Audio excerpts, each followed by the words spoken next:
받으실 하나님의 말씀은 신약성경 사도행전 1장 1절에서부터 11절까지의 말씀입니다. 신약성경 187페이지에 있는 사도행전 1장 1절에서부터 11절까지의 말씀입니다. 다 찾으셨으면 제가 봉독해 드리도록 하겠습니다. 데오빌로여, 내가 먼저 쓴 글에는 무릇 예수께서 행하시며 가르치시기를 시작하심부터 그가 택하신 사도들에게 성령으로 명하시고 승천하신 날까지의 일을 기록하였노라. 그가 고난받으신 후에 또한 그들에게 확실한 많은 증거로 친히 살아계심을 나타내사 40일 동안 그들에게 보이시며 하나님 나라의 일을 말씀하시니라. 사도와 함께 모이사 그들에게 분부하여 이르시되 예루살렘을 떠나지 말고 내게서 들은 바 아버지께서 약속하신 것을 기다리라. 요한은 물로 침례를 베풀었으나 너희는 몇 날이 못되어 성령으로 침례를 받으리라 하셨느니라. 그들이 모였을 때 예수께 여쭈어 이르되 주께서 이스라엘 나라를 회복하심이 이때이니까 하니 이르시되 때와 시기는 아버지께서 자기의 권한에 두셨으니 너희가 알 바 아니요 오직 성령이 너희에게 임하시면 너희가 권능을 받고 예루살렘과 온 유대와 사마리아와 땅끝까지 이르러 내 증인이 되리라 하시니라.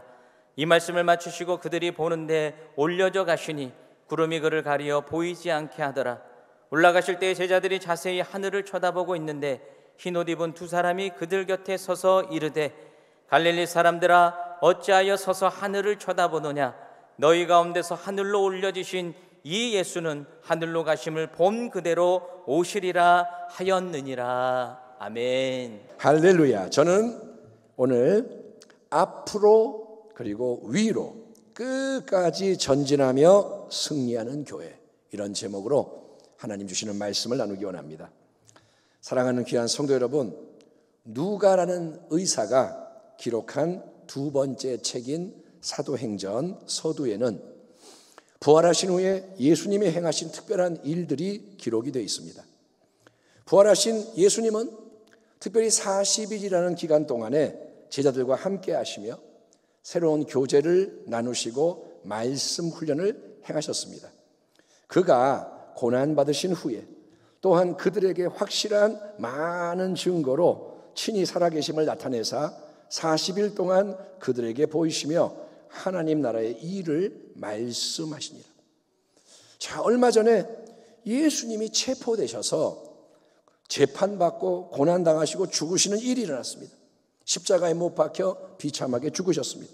그래서 시신이 무덤에 장사되었고 모든 게 정말 허무하게 끝나는 것처럼 보였습니다. 아, 이제 다 끝났구나. 우리는 어떡하냐? 그런데 이제 예수님이 다시 살아나셔서 그들 앞에 나타나십니다. 그리고 친밀한 교제를 나누시며 말씀으로 새롭게 가르쳐 주시니 아마도 제자들은 롤러코스터를 타는 것처럼 정말 땅으로 팍 떨어졌다가 하늘로 솟았다가 정신 차리기 힘든 그런 특별한 경험을 하는 중이었을 겁니다. 그냥 마음이 낭망했다가 소망이 생겼다가 이게 태어나서 이런 경험을 한 적이 없는 거예요. 본문을 보면 사망 권세를 이기시고 부활하신 우리 예수님이 특별히 제자들에게 가르치신 말씀은 하나님 나라에 대한 말씀이었음이 강조되어 있습니다.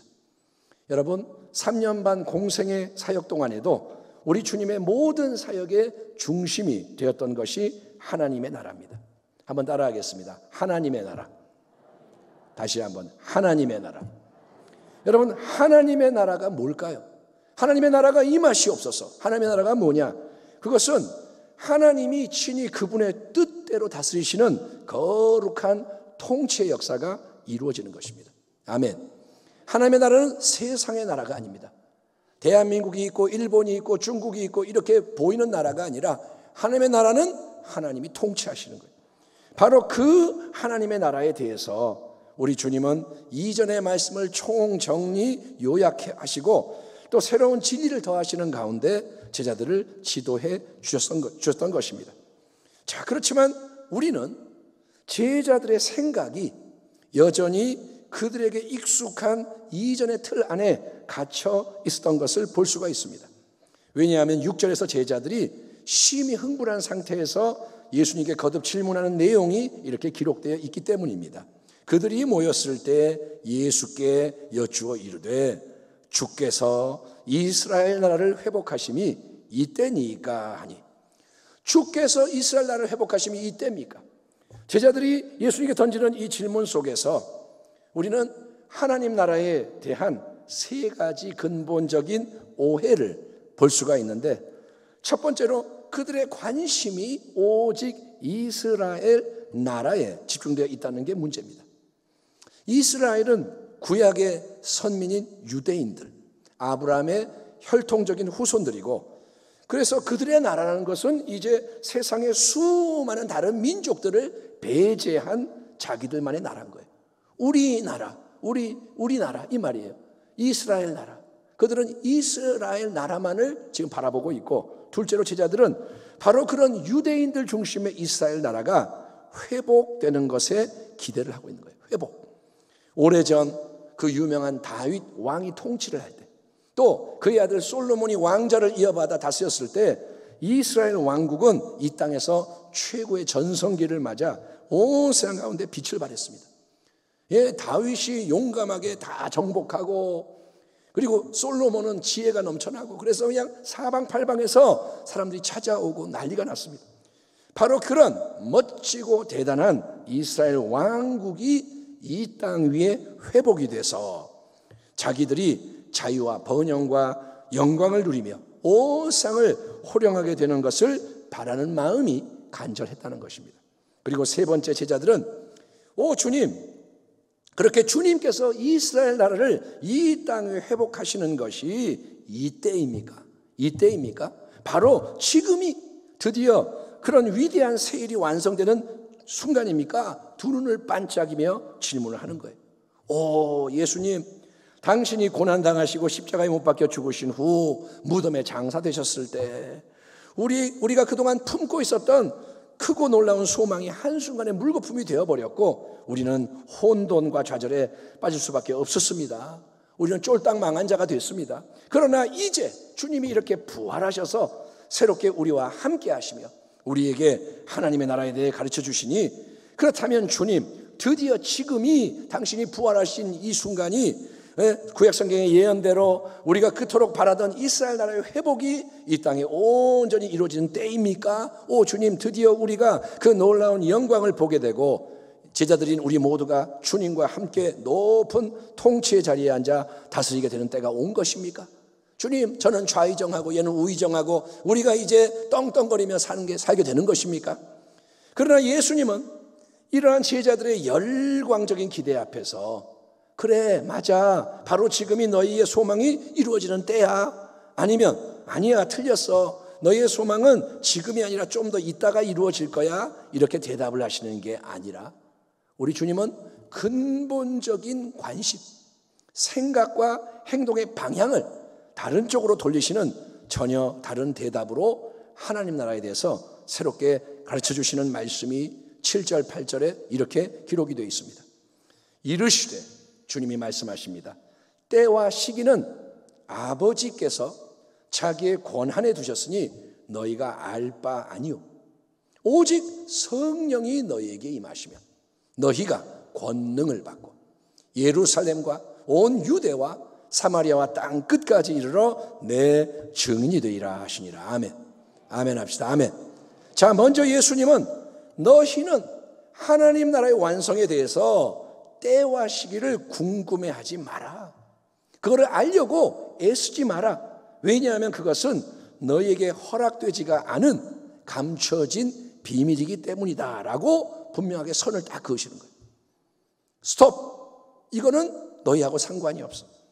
마태복음 24장에서 십자가 고난을 앞두고 예수님이 마지막 때에 대해서 집중적인 가르침을 주시는데 여러 가지 마지막 때의 징조를 열거하십니다. 전쟁과 기근과 핍박과 쭉 하시면서 그 모든 일들을 보게 되거든.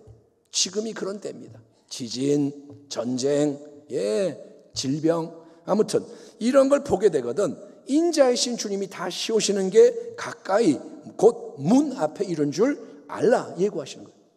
그런 징조들을 보면 너희는 지혜를 얻어서 예수 그리스도가 다시 오시는 날이 가깝구나 알고 있어라. 그런데 즉시 주님은 뭐라 하냐면 그러나 그 날과 그때는 아무도 모르나니 하늘의 천사들도 아들도 모르고 오직 아버지만 아시느니라 단서를 붙이시는 거예요. 너희는 가까운 걸 알아라. 그러나 정확한 그날은 아버지만 아신다. 우리 주님은 누굽니까? 하나님 아버지와 가장 긴밀히 교제를 하며 모든 걸 공유하는 독생자입니다. 주님은 유일한 분이에요. 아버지의 독생자, 하나밖에 없는 사랑하는 아들인 거예요. 아멘. 우리가 하나님 아버지 부르지만 우리는 양자, 양녀이지 우리는 독생자가 아닙니다. 그러니 모든 걸 아버지와 나누는 예수님이신데 그럼에도 불구하고 우리는 재림의 때와 같은 특별한 사안은 주님 자신도 모르시고 오직 하나님 아버지만 홀로 그 비밀을 간직하고 계시는 감춰진 진리라는 사실을 접하게 되는 것입니다. 자, 그러므로 예수님의 재림의 정확한 시점을 비롯해서 하나님께서 우리에게 비밀로 남기시는 것들이 있다 이거예요. 그 비밀로 남기시는 것들에 대해서는 우리가 겸손한 자세로 계속 모르는 쪽을 선택해야 되고 오직 여러분 하나님이 우리에게 알려주시고 허락해 주시는 것에 집중하는 지혜자가 되어야 할 줄 믿습니다. 아멘. 알려주시는 것에 관심을 가져야 돼요.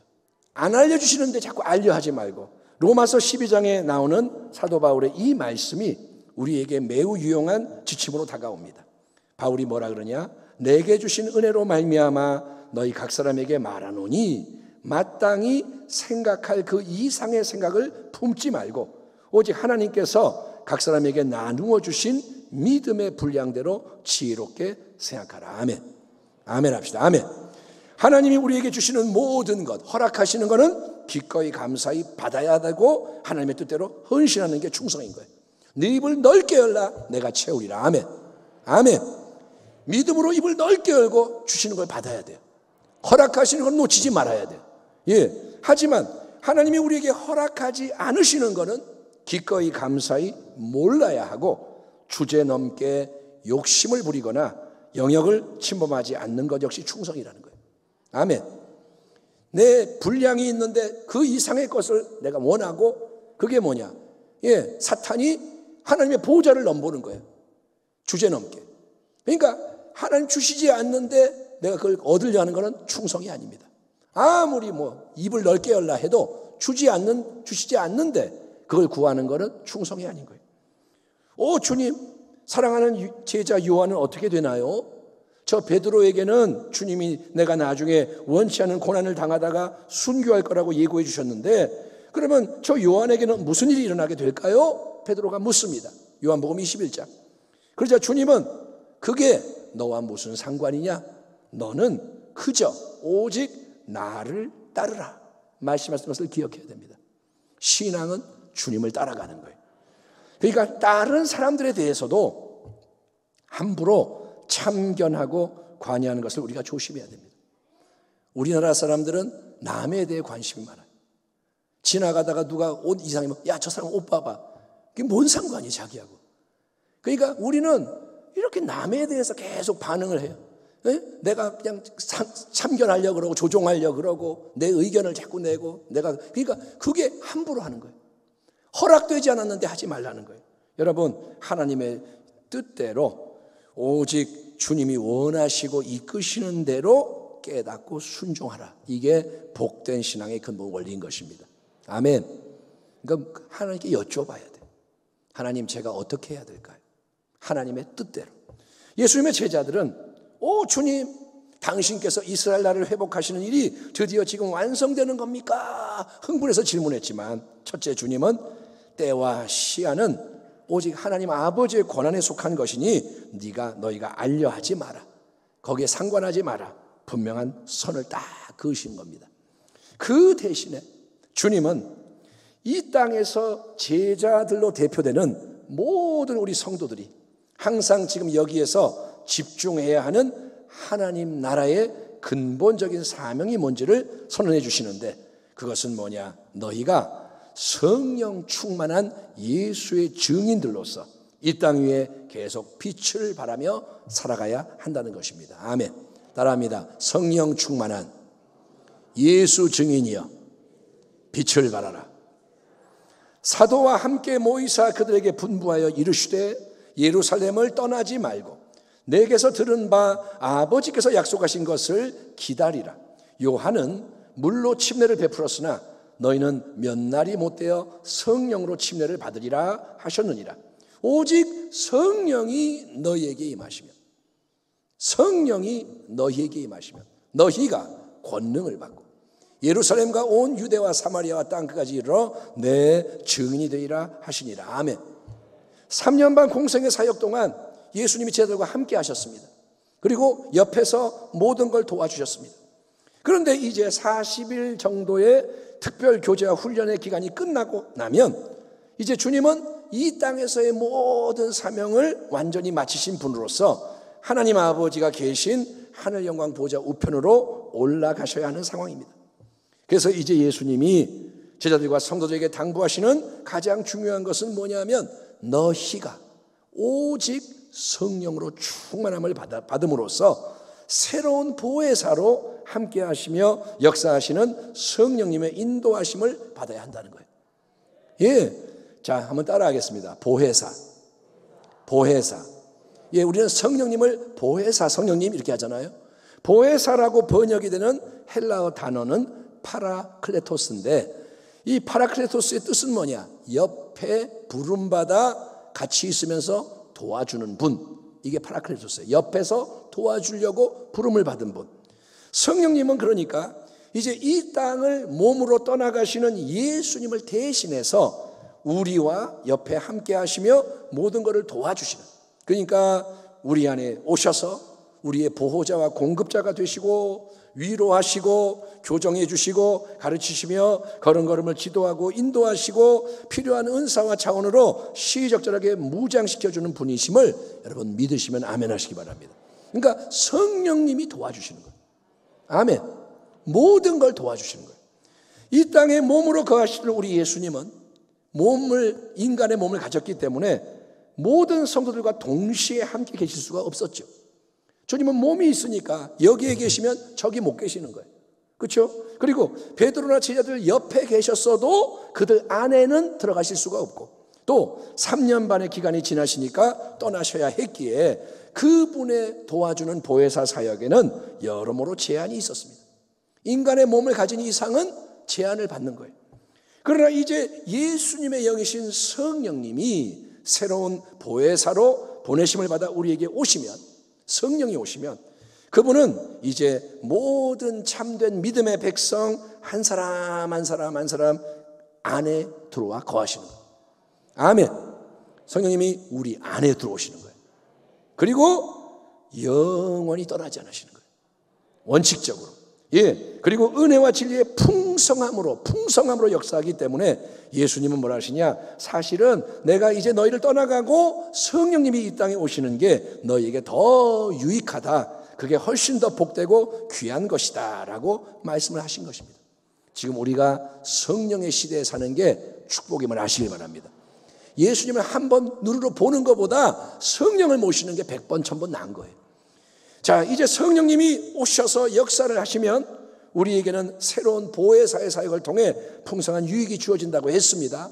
그분이 지혜를 주고 능력을 주고 뭐 하는데 특별히 사도행전 1장 8절에서 우리 주님은 성령님이 위로부터 강력하게 새롭게 임하심으로 우리가 성령으로 침례를 받게 되면, 성령으로 뭘 받아요? 침례, 세례. 예, 그거는 뭐냐?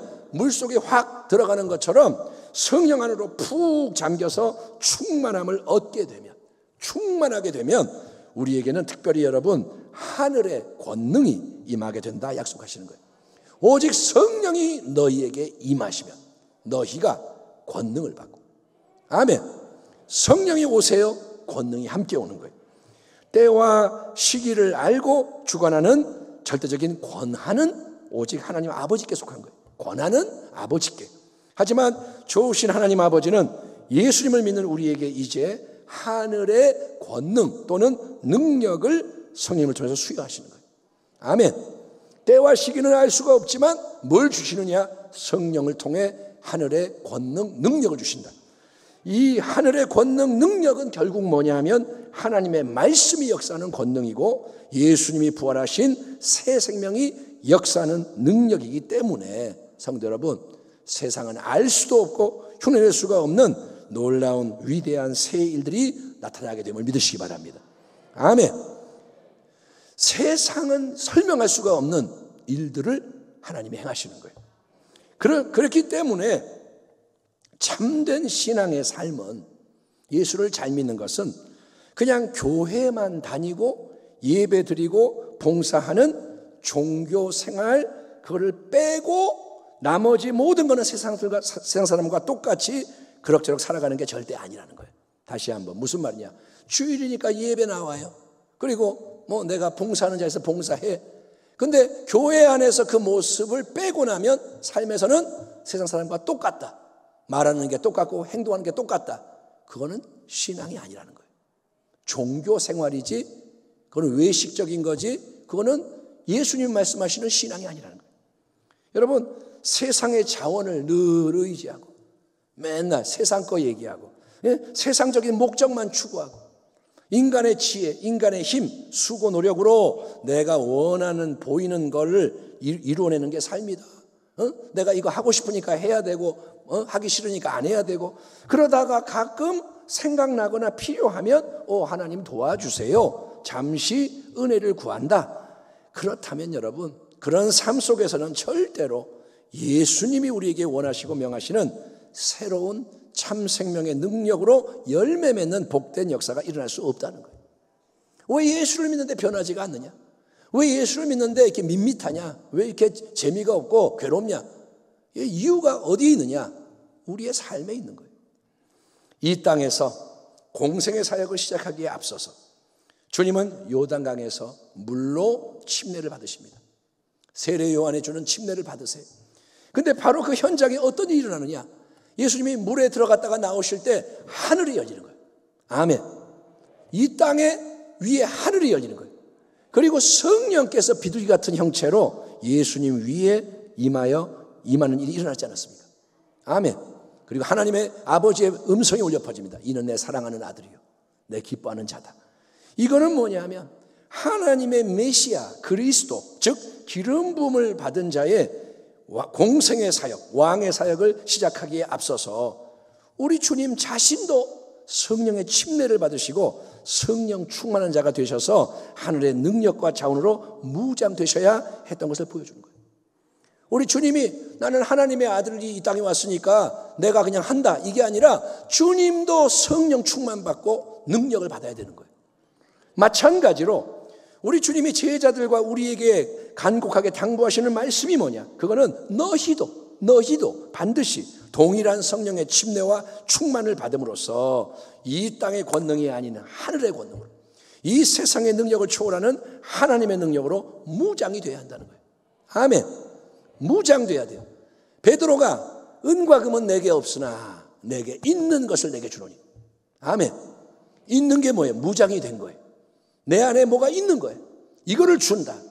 이게 없으면 줄 수가 없죠.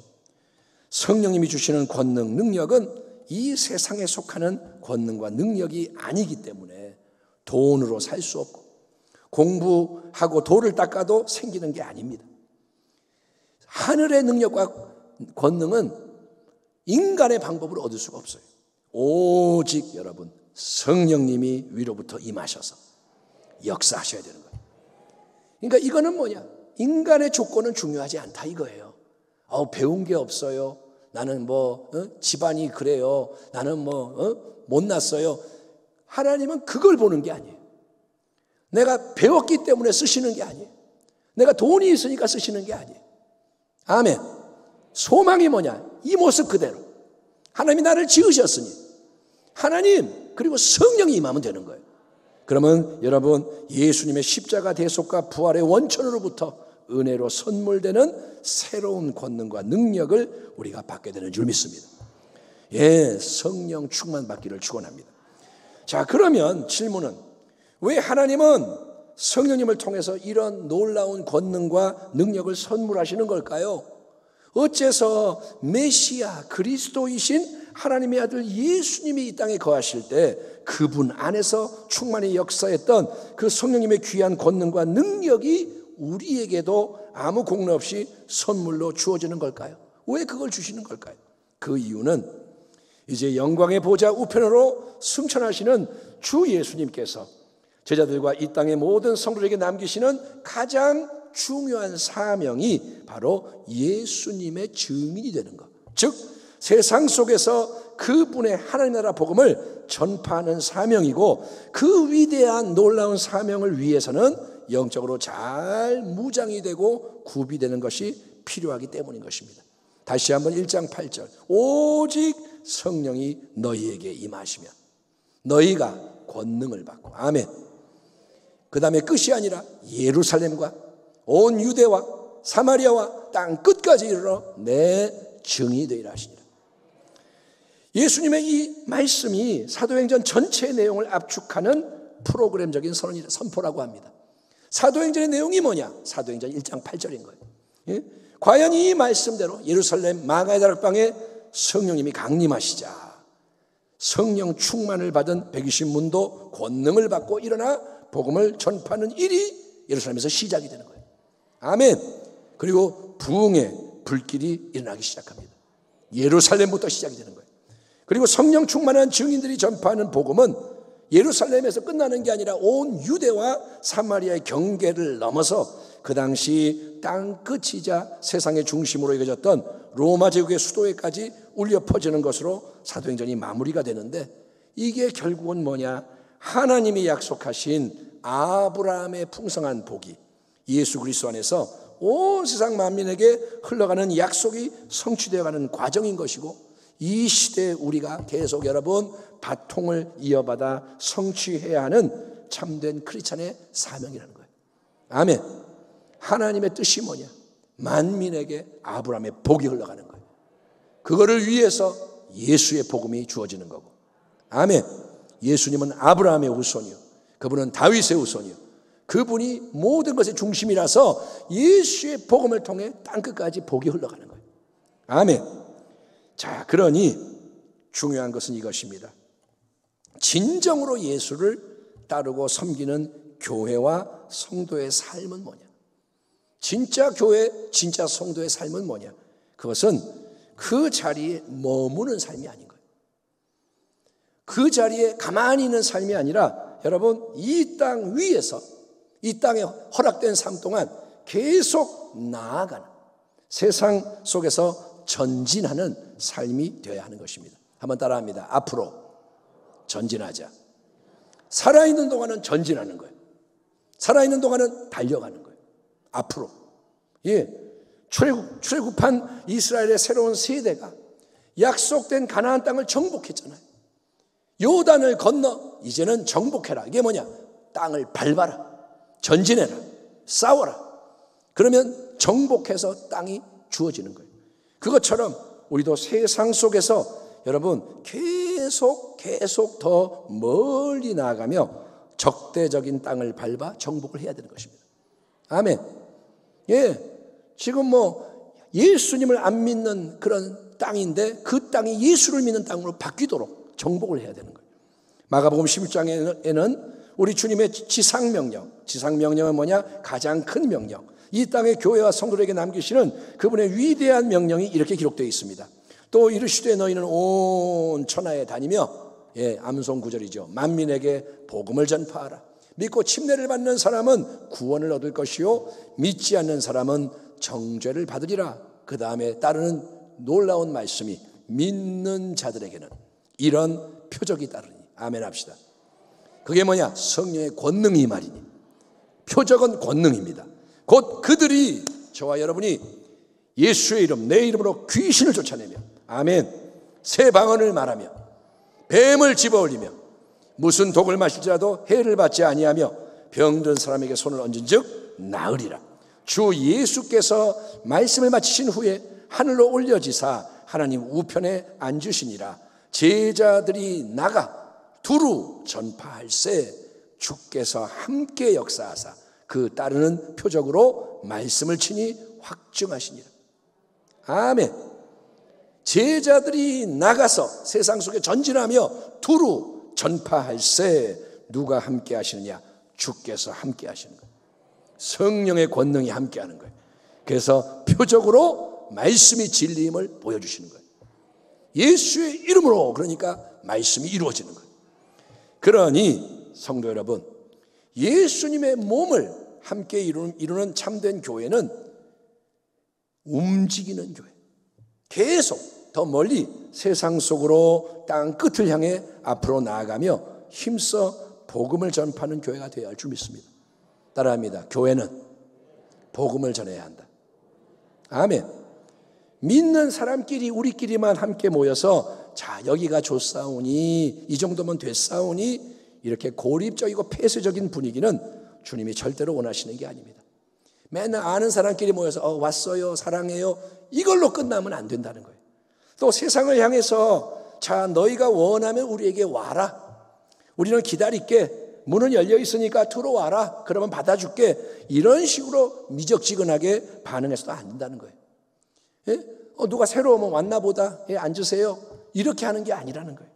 분명히 주님은 모든 사복음서의 마지막 부분에서 또 사도행전의 서두에서 우리 모두에게 너희는 성령의 능력을 받아서 복음을 삶에 담아 세상 속으로 나아가라, 땅 끝을 향해 모든 민족, 모든 계층, 모든 연령대의 모든 사람들에게로 전진하며 나의 증인이 되어라 명하고 계시는 것입니다. 아멘. 주님의 말씀은 분명합니다. 똑같습니다. 너희는 복음을 들고 나아가라. 이 말씀 앞에서 우리 각 사람이 자기의 신앙 상태를 돌아본다면 어떤가요? 여러분, 우리는 복음을 전하고 있나요? 복음을 지금 전하고 있나요? 우리는 복음을 들고 더 멀리 계속 전진하고 있나요? 한 주를 보내고 모였는데 한 주 동안 복음을 위해 헌신했나요? 여러분, 물론 교회 안에서 우리에게 맡겨진 사역들이 있습니다. 봉사하고 헌신해야 할 게 많습니다. 하지만 그 모든 사역과 봉사 헌신이 우리에게서 주님의 지상명령, 가장 큰 명령, 가장 위대한 복음 전도 예수 증거의 사명을 면제해 줄 수는 없다는 거예요. 내가 성가대에서 찬양을 하니까 복음 전도는 안 해도 돼가 아니라는 거예요. 내가 교사니까 애들 가르치면 됐지 복음 증거를 밖에서 할 필요 없다가 아니라는 거예요. 예, 저도 마찬가지겠죠. 주의 종이 말씀을 증거하니까 복음을 안 줘도 돼가 아니라는 것이죠. 그러니까 면제되는 게 아니에요. 그래서 부산의 유명한 어떤 교회는 모든 부서를 없애버렸어요. 없어요. 다 복음을 전하는 거예요. 다 나가서 복음을 전하는 거예요. 그럴 수도 있는 거예요. 지금 그러니 여러분, 내가 서 있는 자리, 하나님이 나를 세우신 그 자리, 이게 뭐냐? 내가 가정이 있으면 이 가정이 내게 주신 거예요. 아멘 합시다. 아멘. 괜히 부러워하지 말라고요. 남의 가정 얘기하지 말고 내 자리는 여기 지금 세우신 그곳, 여기서부터 가장 가까운 곳에서 주변으로 계속 예수님의 복음이 전해지도록 우리의 신앙을 재정립해야 합니다. 신앙이 바뀌어야 돼요. 아멘. 내가 복음을 전하지 않는다면 문제가 있구나 깨달아야 돼요. 이거 정상이 아니구나, 주님 말씀하고 안 맞구나. 그래서 회개를 해야 되는 거예요. 주님 회개해야 합니다. 내가 지금 잘못 살고 있습니다. 여러분, 1년에 한 명 전도하는 게 아니라는 거예요. 그래서 전도가 안 되는 겁니다. 그러니까 주님 말씀에 비춰서 내가 지금 서 있으면 빛을 발해야 되는데 빛을 발하고 있는가? 신앙을 정립합니다. 그리고 빛을 여기에 발했으면 끝이 아니라, 됐다가 아니라 주님의 성령께서 이끄시는 대로 점점 더 넓은 지경으로 계속 전진하는 주의 백성이 되기를 결단해야 되는 거예요. 따라합니다. 살아있는 동안 복음을 들고 전진하게 하소서. 아멘. 누구처럼? 사도 바울처럼 계속 가는 거예요. 밥 먹고 가고 잠자고 가고, 그러면서 복음을 전하는 거예요. 여러분, 우리에게는 뭔가를 우리가 이루고 세우고 나면 그게 내 업적이요 내 거라고 착각하는 경향이 강합니다. 내가 어떤 부서를 세웠어요, 내가 누구를 전도했어요, 그러면 내가 한 거는 내 거야, 이런 마음이 강해요. 그래서 내가 세우고 이룬 걸 꼭 붙잡고 그 자리에 머물게 되는 거예요. 누가 그러면 이건 내 거야, 왜 건드려? 이렇게 된단 말이에요. 근데 물이 고이면 썩기 마련이고 계속 흘러가야 신선함이 유지됩니다. 물이 고이면 썩어요. 여러분, 사도 바울의 사역을 잘 보면 바울은 선교 여행을 하면서 도처에 교회들을 세우고 돌보지만 그 어떤 자리에 주저앉아서 왕 노릇하는 게 아닙니다. 내가 이 교회 세웠으니까 평생 이거는 내 거야, 이게 아니고 어느 시점이 되면 다시 새로운 곳으로 새로운 사람들을 향해서 동일한 복음 들고 동일한 성령의 능력 의지해서 달려갔음을 우리가 기억을 해야 됩니다. 아멘. 아멘.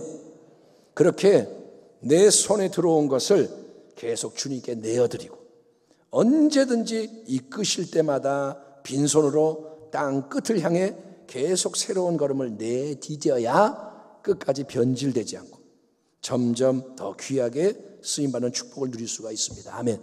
아멘.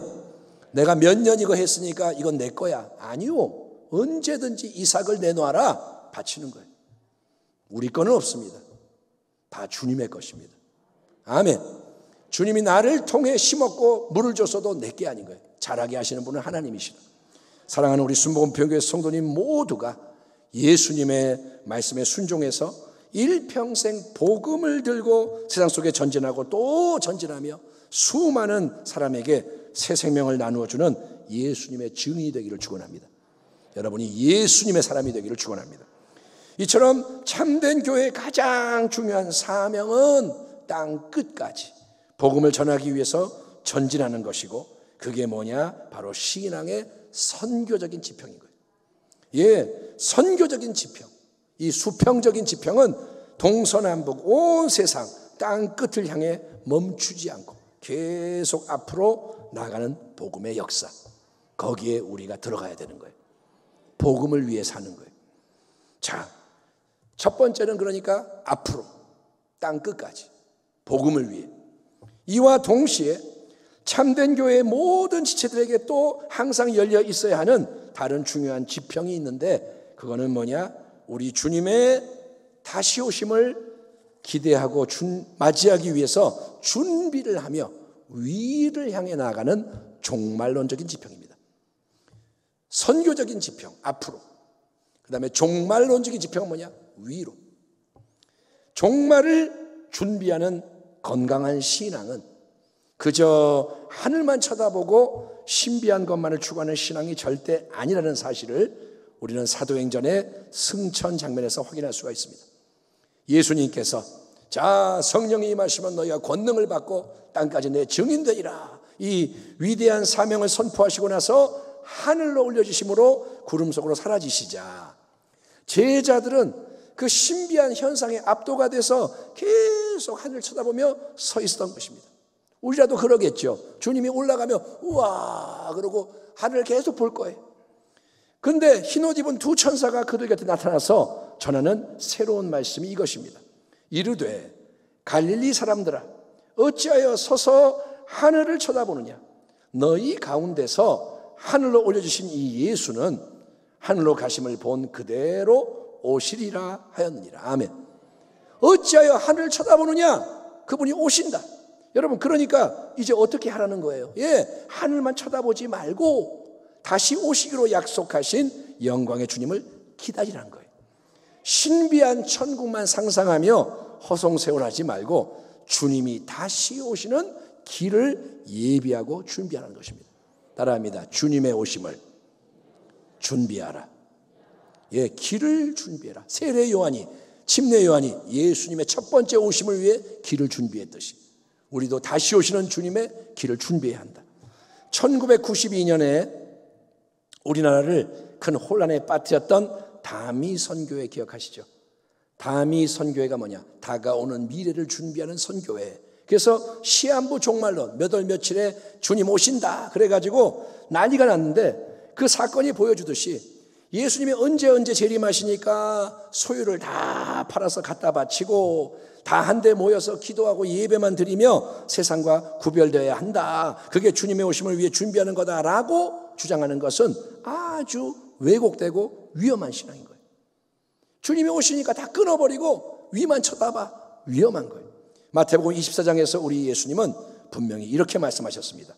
이 천국 복음이 모든 민족에게 증언되기 위하여 온 세상에 전파되리니 그제야 끝이 오리라. 아멘. 그러니까 놀라운 사실이 뭐냐면 복음이 땅 끝까지 전파되는 이 선교적인 지평과 주님이 다시 오심으로써 이 땅의 모든 역사가 끝나는 종말론적인 지평이 이게 따로따로가 아니라 서로 긴밀히 연결이 되어 있다는 거예요. 아멘. 복음이 전파되는 것과 주님이 오시는 게 연결이 되어 있어요. 우리 주님이 다시 오시는 길을 준비하라, 이 말은 결국 땅 끝까지 복음을 힘써 전파함으로써 모든 민족 가운데 택하신 자들이 구원을 얻게 하라는 것입니다. 아멘. 때를 얻든지 못 얻든지 복음을 전파하라. 아멘.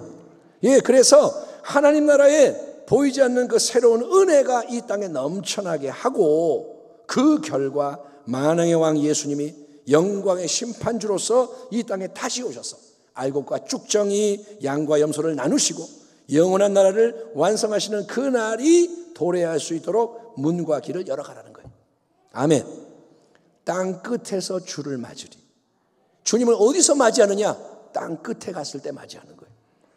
지금 온 세상이 여러분 코로나와 같은 질병으로 온 세상이 질병에 허덕이고 지진, 튀르키예, 시리아, 폭우, 폭염, 한파 같은 자연재해로 또 전쟁, 갈등, 대립, 심히 요동하는 이 때는 요동하는 이때가 뭐냐? 이 땅 위에서 견고한 장벽들이 무너지는 거죠. 버티고 있던 게 무너지는 거예요. 그래서 복음이 전파되는 새로운 길들이 열려지는 때입니다. 아멘. 튀르키예 지진 때문에 다 무너져서 이제 복음이 들어갈 수가 있는 거예요. 이슬람권에 복음이 들어가는 거예요. 큰 위기의 때죠. 그런데 이 큰 위기는 영적인 새로움을 위한 진통이요 기회인 것입니다. A가 태어나려면 진통이 있잖아요. 지금이 그런 때입니다. 그래서 우리는 성도 여러분 이제 안일한 신앙, 너무나도 나 중심적이고 세상 것에 집착하는 신앙, 내 가정, 내 가족, 내 지역, 우리 교구, 내 교회 여기에 국한된 이 좁은 마음, 이거를 다 이제 내려놔야 돼요. 아멘. 아멘. 우리나라가 잘 되게 해주세요. 우리나라밖에 모르는 것도 안 돼요. 북한이 우리 마음에 들어와야 돼요. 아멘. 북한에 대한 기도가 우리 가운데 올라와야 돼요. 북한이 어떻게든 상관없다. 이기적인 마음이에요. 여러분 이제 다 그걸 내려놓고 더욱더 예수님 복음을 위해서 수많은 인생들의 구원을 위해서 더 넓은 땅을 밟고 정복하기 위해서 주 예수님의 다시 오심을 위해서 하나님 나라의 완성을 위해서 이제 앞으로 위로 전진하는 인생이 되기를 결단하며 성령의 충만함과 권능으로 무장되기 위해 우리 기도하고 순종해야 할 줄 믿습니다. 예루살렘을 떠나지 말고 성령이 임하실 때까지 기다려라. 아멘. 예수님과 교회를 대적했던 원수였으나 회심한 이후로부터 누구보다 주님의 나라와 영광을 위해 헌신했던 사람이 사도 바울입니다. 그의 유언장과도 같은 마지막 편지 디모데 후서에는 다음과 같은 말씀이 기록되어 있습니다. 하나님 앞과 살아있는 자와 죽은 자를 심판하실 그리스도 예수 앞에서 그가 나타나실 것과 그의 나라를 두고 엄히 명하노니 너는 말씀을 전파하라. 때를 얻든지 못 얻든지 항상 힘쓰라. 나는 바울이 고백합니다. 선한 싸움을 싸우고 나의 달려갈 길을 마치고 믿음을 지켰으니 이제 후로는 나를 위하여 의의 멸관이 예비되었으므로 주 곧 의로우신 재판장이 그날에 내게 주실 것이며 내게만 아니라 주의 나타나심을 사모하는 모든 자에게도 니라. 아멘. 이 신앙 고백이 또한 우리 모두의 확신이 되게 하옵소서. 우리도 주님 끝까지 충성하며 앞으로 위로 전진하는 교회와 성도가 되게 하옵소서. 아멘. 이 기도에 참된 아멘으로 화답하는 모든 분들에게 성령 충만의 새 역사와 함께 성경적인 증인의 길, 재림을 위해 준비하는 길 위에서 끝까지 전진하며 승리하는 은혜가 넘쳐나기를 축원합니다. 아멘. 기도하겠습니다. 하나님 감사합니다. 우리를 도와주옵소서. 전진하게 하여 주옵소서. 끝까지 전진하게 하옵소서. 이 땅 위에서 앞으로 나아가고 다시 오시는 주님을 향해 나아가고, 그래서 우리가 잘하였다, 착하고 충성된 종아, 생명의 면류관을 받게 하여 주옵소서. 예수님의 이름으로 기도합니다. 아멘.